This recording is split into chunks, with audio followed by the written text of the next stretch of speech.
There's a specific moment that every single person who has left a narcissist eventually faces, no matter how long the silence has lasted, no matter how much healing has already happened in the meantime.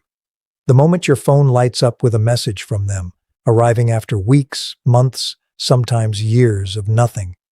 And something in your chest tightens with a confusion so intense it feels almost like betrayal of your own progress.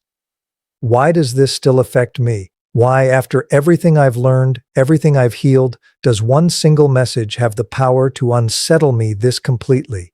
Today, I want to walk you through exactly what's happening in that moment, why a narcissist reaches out after silence in the first place, and most importantly, what you should actually do instead of the instinctive reactions most people default to, because getting this exact moment right matters more than almost anything else in the entire process of staying free. Let's start with something that needs to be understood clearly before anything else, because it reframes the entire situation. A narcissist reaching out after a period of silence is almost never random, almost never simple curiosity, and almost never, despite how it might be worded, actually about you specifically.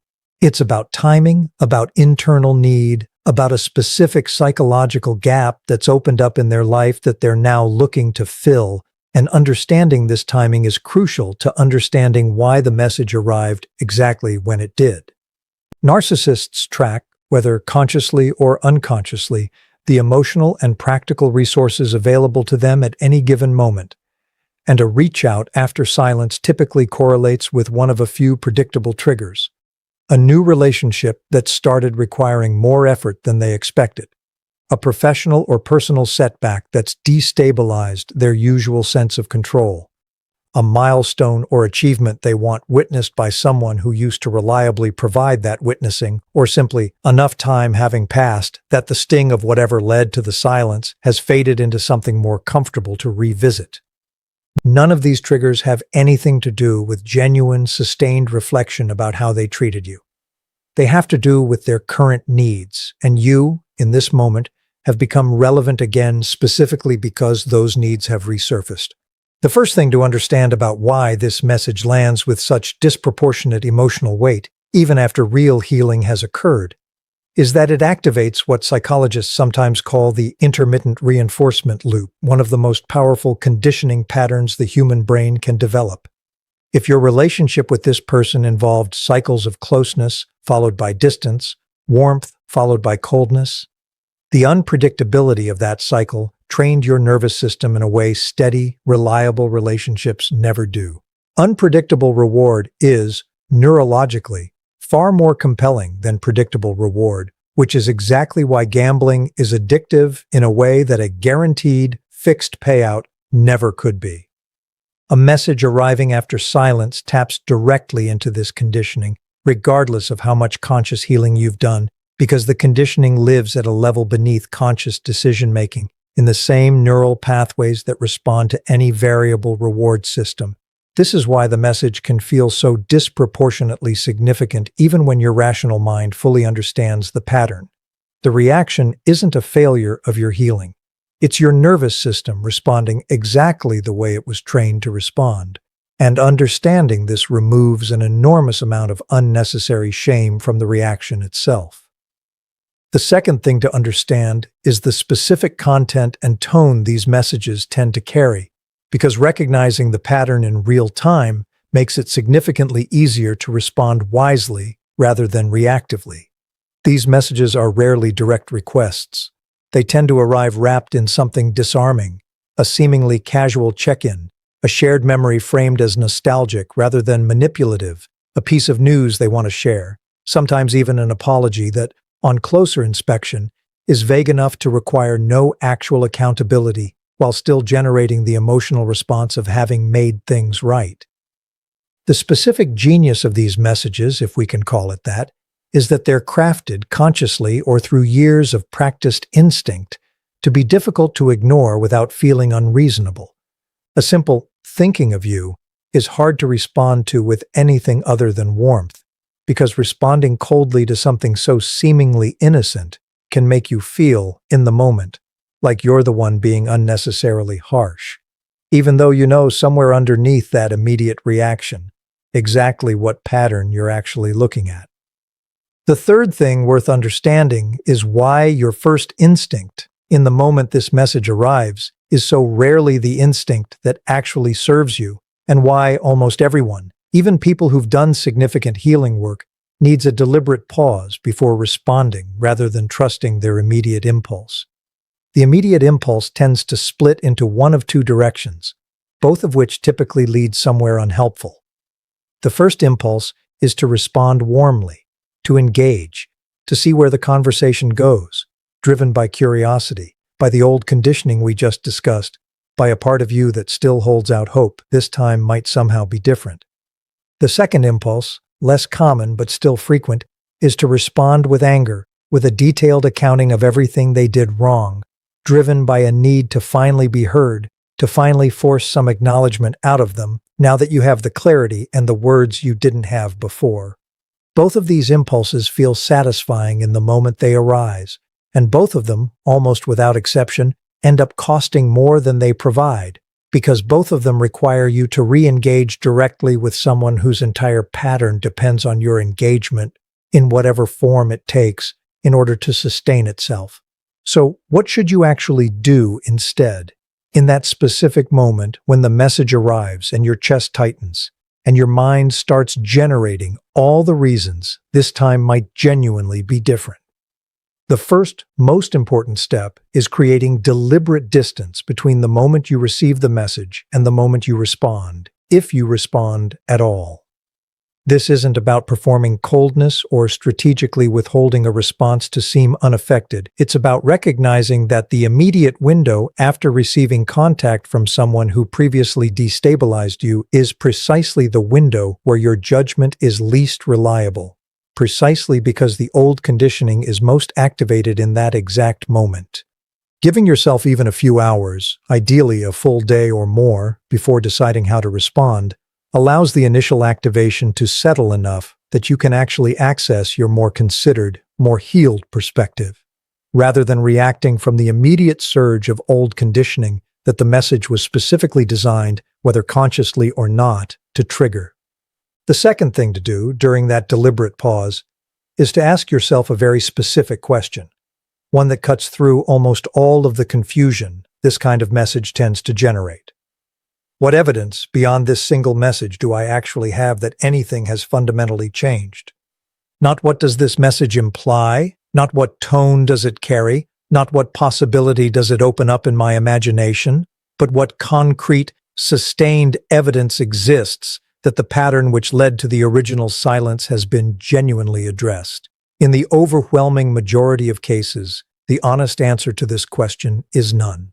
A single message, however warm, however seemingly sincere, however much it seems to acknowledge something that was never acknowledged before, is not evidence of change.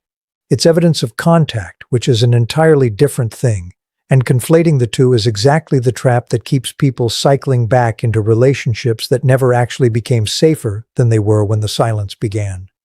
In the overwhelming majority of cases, the honest answer to this question is none. A single message, however warm, however seemingly sincere, however much it seems to acknowledge something that was never acknowledged before, is not evidence of change.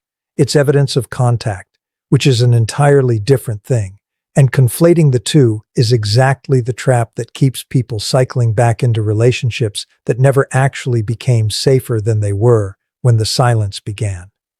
The third thing to do, once you've moved past the initial activation and asked yourself that grounding question, is to decide, deliberately, what response category actually serves your continued healing. Because there are really only a few genuine options here, and understanding them clearly in advance makes the actual decision far easier than trying to invent a response from scratch in the emotionally activated moment the message first arrives.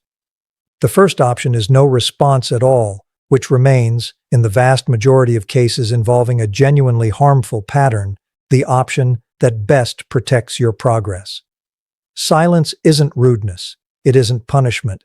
It's simply the absence of the exact resource they reached out looking for, and withholding that resource without explanation, without engagement, without giving them anything at all to work with, denies their attempt at re-entry the material it needs to succeed. The second option, if silence isn't possible or appropriate given your specific circumstances, shared children, shared professional context, unavoidable overlap in your lives, is a response so brief, so free of emotional content, that it offers nothing for them to build further contact around. Not warmth, not anger, not an opening, simply the minimum required information delivered in the flattest, most unremarkable tone you can manage. The third option, reserved specifically for situations requiring an explicit boundary rather than simple non-response, is a single, clear statement that you're not open to contact, delivered once, without an accompanying explanation or justification. Because explanations, as we discussed in an earlier conversation, tend to function as invitations to negotiate rather than the firm closures they're intended to be. I want to address something directly here because it comes up so often in this exact situation and deserves honest attention rather than being glossed over. The fear that not responding, or responding minimally, makes you the cold one, the unreasonable one, the person who couldn't simply be gracious about a seemingly harmless message. This fear is worth naming plainly because it's almost always manufactured by the exact same conditioning we discussed earlier. The training that taught you, over the course of the relationship, that your comfort and safety were less important than maintaining an appearance of reasonableness, of graciousness, of not causing friction, even when friction was exactly what protecting yourself required. You are not obligated to respond warmly to contact from someone who hurt you, regardless of how casual or innocent that contact appears on the surface. Graciousness towards someone who has demonstrated, repeatedly, an inability or unwillingness to treat you with genuine care is not a virtue. It's simply the old pattern, dressed up as politeness, asking you to override your own protection one more time. The fourth thing worth understanding, and this one matters especially for anyone who finds themselves genuinely tempted to respond, to see where things go, to give this one more chance to prove itself different. Pay close attention to what actually happens if you do decide to engage, even briefly, even cautiously. Watch, specifically, for how quickly the conversation moves from whatever seemingly innocent reason prompted the initial message towards something that requires more from you, more time, more emotional labor, more access, more willingness to overlook the exact pattern that necessitated the silence in the first place. This escalation, when it happens, rarely takes long, and it happens precisely because the initial message was never really about the content it presented on the surface. It was a foot in the door, and doors, once opened even slightly, tend to keep opening further than initially intended, especially with someone who has spent considerable time learning exactly how to widen whatever gap you allow. And I think it's important, at this point in the conversation, to talk honestly about the specific grief that can surface during this exact moment, because it's rarely simple, and pretending otherwise doesn't actually serve anyone listening who's currently sitting with an unanswered message on their phone, unsure of what to do next. Receiving contact after silence often reactivates a longing that healing doesn't fully eliminate, a wish, however irrational, however contradicted by everything you know to be true about this specific person, that this time really could be different, that the relationship you originally hoped for, before you understood the pattern clearly, might somehow still be possible. This longing isn't evidence that your healing has failed, and it isn't evidence that you're somehow still trapped in old patterns you thought you'd moved past. It's evidence that you're human, that hope doesn't disappear simply because it's been repeatedly disappointed, and that grieving what you originally wanted from this relationship is an entirely separate process from protecting yourself from what this relationship has actually consistently proven itself to be. The fifth thing worth understanding is what this entire moment actually teaches you about how far your healing has genuinely progressed, regardless of which specific response you ultimately choose. The fact that you're pausing before responding, questioning the pattern instead of immediately accepting the message at face value, asking yourself what evidence actually exists rather than what possibility feels emotionally compelling. All of this represents significant, measurable growth from wherever you started, even if the emotional activation itself hasn't fully disappeared. Healing was never supposed to mean the message stops affecting you at all. That standard, however appealing it sounds, isn't actually realistic, and holding yourself to it just adds unnecessary shame on top of an already difficult moment. Healing means the activation no longer automatically determines your behavior. It means you can feel the old pull and still choose differently than you would have chosen before. And that gap between feeling and action, however narrow it currently feels, is exactly where your genuine progress lives. I want to say something directly now to anyone listening who's currently holding an unanswered message, feeling the specific, disorienting mixture of hope and dread that only this exact situation produces. You do not owe them a response simply because they decided, on their own timeline, for their own reasons, that now was the moment to reach out. Their timing reflects their needs, not any genuine reconsideration of yours, and you are entirely allowed to let their message exist in the silence they created in the first place, without needing to resolve the discomfort of that silence on their behalf. Whatever they're hoping this message will accomplish, you get to decide, entirely independently, whether accomplishing it serves you.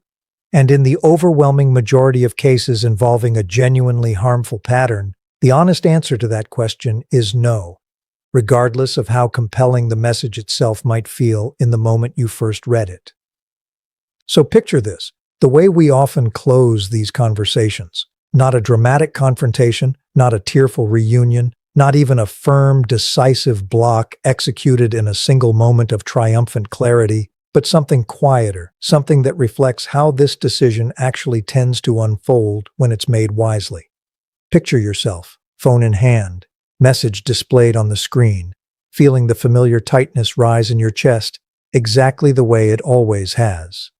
And instead of responding immediately, instead of letting that tightness make the decision for you, picture yourself setting the phone down, deliberately, and simply continuing with whatever you were doing before the message arrived, making dinner, finishing a task, sitting quietly with a book, living the specific, ordinary life you've built in the silence they left behind.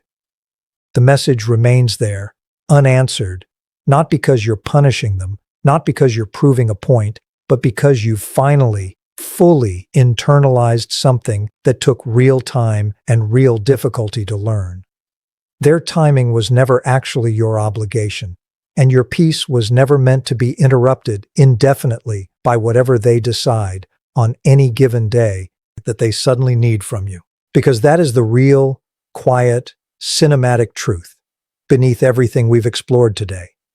A narcissist reaching out after silence isn't a test of whether you can forgive, isn't an opportunity you're required to consider, isn't even, despite how it might feel in the disorienting moment it arrives, actually about you at all. It's simply what happens when someone whose stability depends on external supply runs low and remembers where a reliable source used to be. And the most powerful thing you can do, the thing that actually protects everything you've built since the silence began, isn't a clever response, isn't a perfectly worded boundary, isn't even necessarily a block. It's simply continuing to live the life you've built, without them in it, undisturbed, exactly as fully as you were living it the moment before their message arrived. Because that life, quiet and ordinary and entirely your own, was never actually theirs to interrupt in the first place.